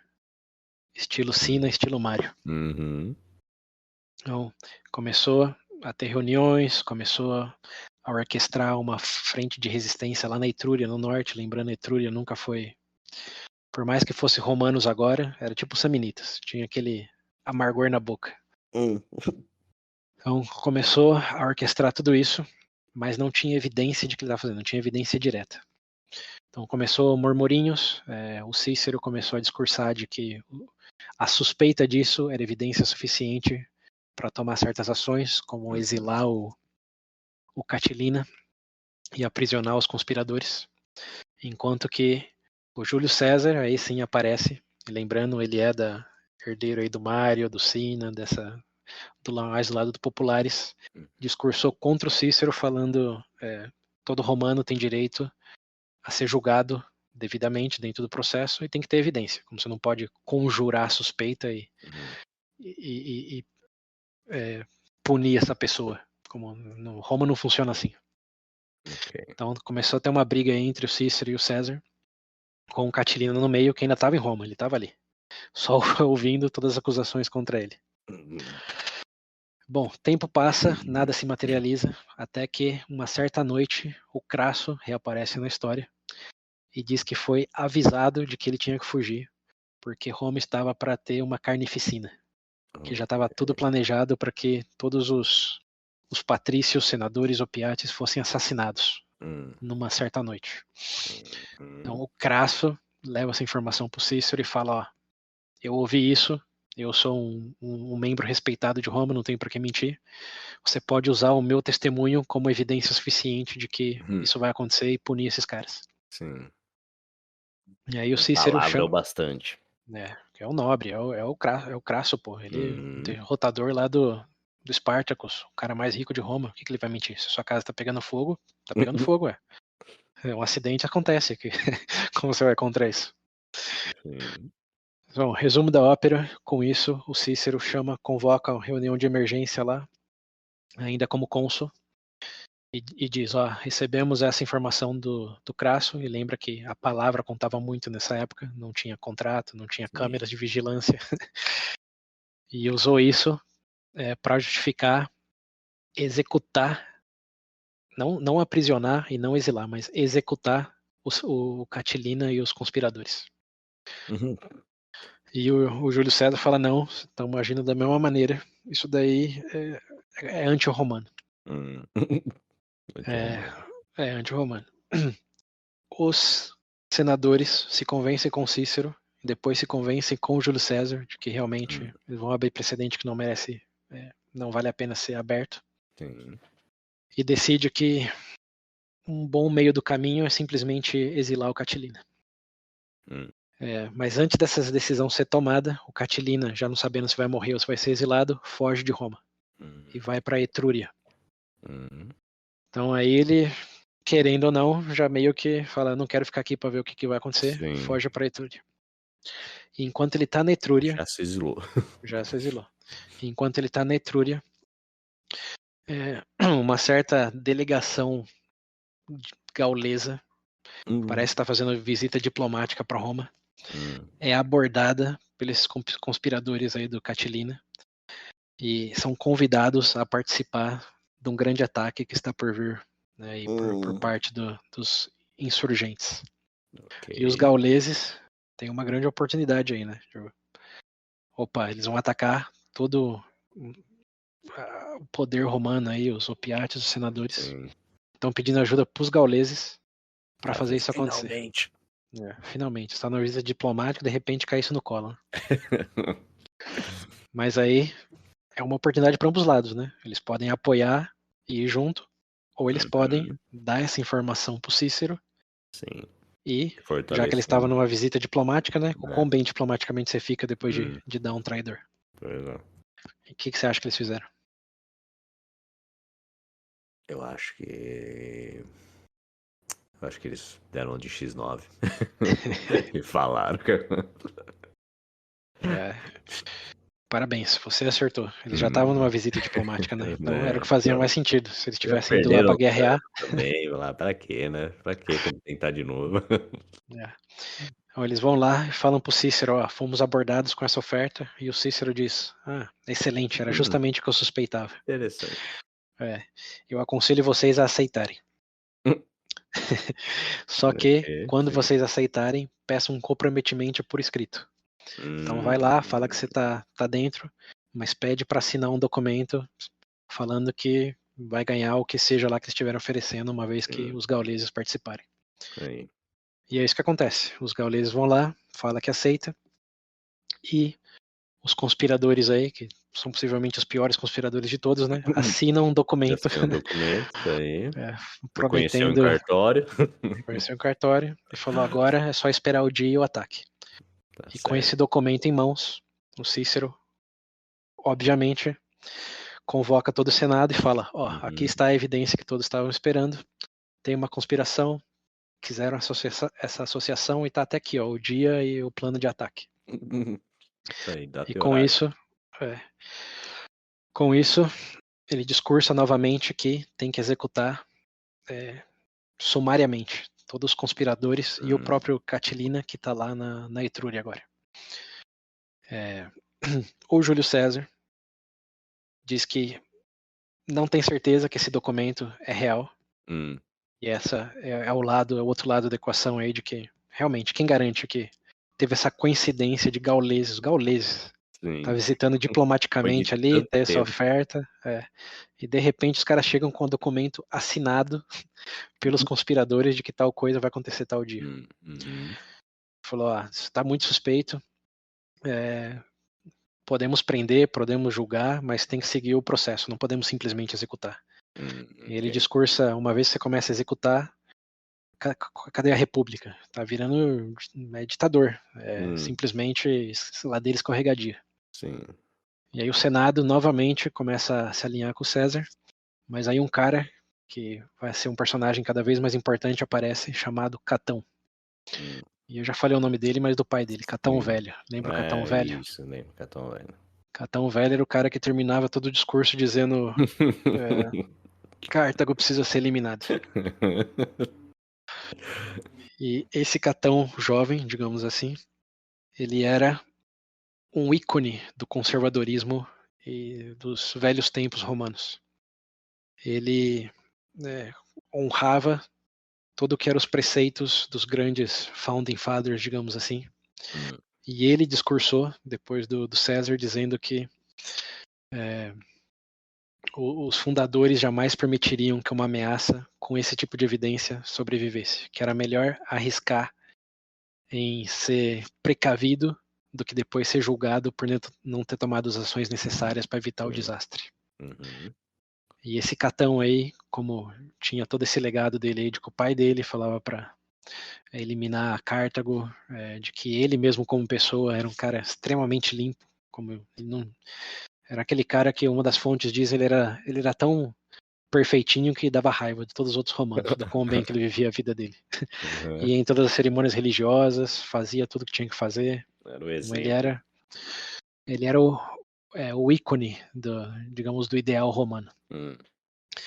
E quando ele discursou isso, falando é melhor pecar em se precaver do que em se arrepender, o Senado aceitou em mandar executar todos os conspiradores e capturar o Catilina lá na Etrúria. E foi isso que aconteceu. Eles capturaram todos que estavam em Roma, executaram sumariamente, e lá na Etrúria o Catilina estava com um pequeno exército de 5.000 homens, e Cícero mandou um pelotão para lá para confrontar eles, e roletou eles. Não teve, contra 5.000 homens e um exército consular, não teve muito o que fazer. E qual que é a conclusão de tudo isso? Bom, a conclusão é que Cícero, nesse momento, por mais que fosse um intelectual, por mais que fosse um ícone também aí das diretrizes de lei, porque ele era o advogado mais famoso de Roma, mandou executar romanos sem passar por julgamento. Então, ele fez isso. E com isso, ele foi consagrado pelos próprios opiates e senadores como um salvador de Roma. Que ele era o cônsul, ele que assinou, mandou fazer, e virou aí na lista lá de Rômulus, de Camilo, de Escipio. O Mário já tá com uma mancha, né? Mas ele entrou pro panteão aí de mais um salvador de Roma, porque ele impediu a insurgência e o assassinato aí dos valores e virtudes romanas por causa desses defensores da plebe. Golpe não. Então ele ficou consagrado por isso, que foi uma faca de dois gumes. Por um lado, mandou executar sem um processo, ele sendo advogado, mas por outro, ganhou a fama dele aí de um salvador de Roma. E ao mesmo tempo, criou um certo atrito com o Júlio César, de que não seguiu o processo, ganhou uma fama que ninguém sabe se é merecida mesmo, mas tá ali. E bem, esse é o cenário em que vamos deixar vocês, ouvintes, hoje. Com paz? Essa pequena paz, mas com umas sementes plantadas aí. Então, vamos recapitular rapidamente aí. Onde estamos? Pompeu está pompeando lá na Ásia ainda. Acabou de chegar em Jerusalém. Coisas estão por acontecer. Em Roma, Crasso está de boa ali ainda, mas continua sendo o homem mais rico de Roma. Sim. Ajudou Cícero. Ainda. Ajudou Cícero. Cícero acabou de aparecer na equação, mas já é considerado um quarto fundador de Roma, por assim dizer. Sim, é mais um herói. Fazendo ou não o que era devido e o correto naquele momento, usando evidências que talvez sejam genuínas ou talvez não. Tem gente que diz que foi o próprio Cícero quem escreveu essas cartas aí dos gauleses, que foi tudo forjado, foi tudo orquestrado. Bom, ninguém sabe gênio, porque de qualquer forma, foi. de qualquer forma, ficou muito bem na fita. Sim. E foi efetivo no que fez. E por último temos o ainda jovem Júlio César aí, que já apareceu dando opinião, já guiou certas políticas aí, tanto por Pompeu como por fato de ter liberado Catilina no primeiro julgamento, ou na primeira sessão do Senado. E agora... Falou do Mário. Falou do Mário, já levantando essa bola aí de que era ok ser aliado aos populares. E agora, com um pequeno amargor aí com o Cícero, de tudo bem, o Cícero ganhou, mas ele deixou bem claro para todos que ele não era a favor. E que as virtudes romanas estavam em processar devidamente, não executar sumariamente. Então, aí deixamos essas conspirações catilinas aí, gerou toda essa fumaça, essas sementes. E temos aí, 5 grandes personagens, né? Lembrem-se desses nomes aí para os próximos episódios. Pompeu e Crassus já conhecem. Júlio César não precisa chover no molhado. Cícero e Catão. Esses são os últimos 2 aí que serão cada vez mais importantes daqui para frente. O circo tá montado, então. Exatamente. Aí estamos. Catilina acabou de morrer. Cícero ainda está no poder. Pompeu está lá em Jerusalém. E Júlio César já é uma pessoa conhecida ali no círculo político romano. Próximo episódio, Júlio César ficará ainda mais conhecido no círculo de política romana. A tensão com Cícero só aumentará. O Pompeu voltará para Roma e o Crasso voltará a ter relevância. Como? Porque... Tá velho já, não tá? Tá com quanto aí? 70 anos? Não. Tá com 50, uns 50 e poucos. 50 e poucões. Acho que não chegou nos 60 ainda, não. Então, se tiver conservado, dá guerra ainda. Mas esse é o cenário. Esses 5 personagens aí vão protagonizar grandes eventos aí no nosso próximo capítulo de Roma.